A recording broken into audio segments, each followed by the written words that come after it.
बघूनच तोंडाला पाणी सुटेल आणि वासाने भूक लागेल असा झणझणीत सावजी मटण रस्सा आज आपण बनवणार आहोत. यासाठी मटण स्वच्छ धुवून घेतले, काही खडे मसाले घेतलेत आणि बाकीचं काही बेसिक साहित्यही घेतले.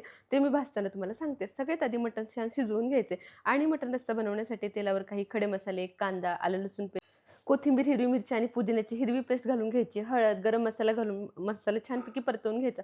यावरती मटण घालायचं, मटण छान फ्राय करायचं.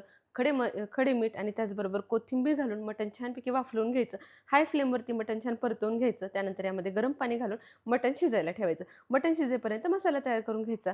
कांद्याला तेल लावून आणि त्याचबरोबर खोबऱ्याला सुद्धा तेल लावून गॅसवरती डायरेक्ट भाजून घ्यायचं. यामुळे सावजी मटण रस्स्याला छान स्मोकी असा फ्लेवर भेटतो. छानपैकी हे दोन्ही गोष्टी भाजल्या गेल्या की आता ड्राय मसाले भाजायला घेऊ. पॅनमध्ये तेल गरम करून हरभरा डाळ, त्याचबरोबर लाल सुक्या मिरच्या, जिरे, बडीशोप, लवंग, मिरी, दालचिनी, छोटी वेलची, मोठी वेलची, जायपत्री ह्या सगळ्या गोष्टी भाजून घ्यायच्या. काही खडे मसाले सांगायचे राहिले असतील तर खाली लिंक दिले जाऊन एकदा डिटेल रेसिपी बघा. संपूर्ण रेसिपी डिटेलमध्ये सांगितली आहे. त्याचबरोबर ज्वारीचं पीठ घालून मसाले छानपैकी भाजून घ्यायचे. हे ड्राय मसाले वाटून घ्यायचे.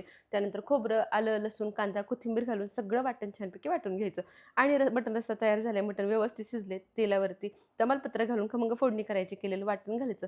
वाटण तेल सुटेपर्यंत परतलं गेलं की यामध्ये सगळे ड्राय मसाले घालायचे. लाल तिखट, काळं तिखट आणि मटण मसाला. मसालेसुद्धा वाटणामध्ये छान परतवून घ्यायचे आणि मटण रस्सा थोडासा घालायचा आणि तेल सुटेपर्यंत परतवून घ्यायचा. त्यानंतर केलेलं हे आणि रस्सा, मटण घालून घ्यायचं. कोथिंबीर गरजेप्रमाणे मीठ घालायचं.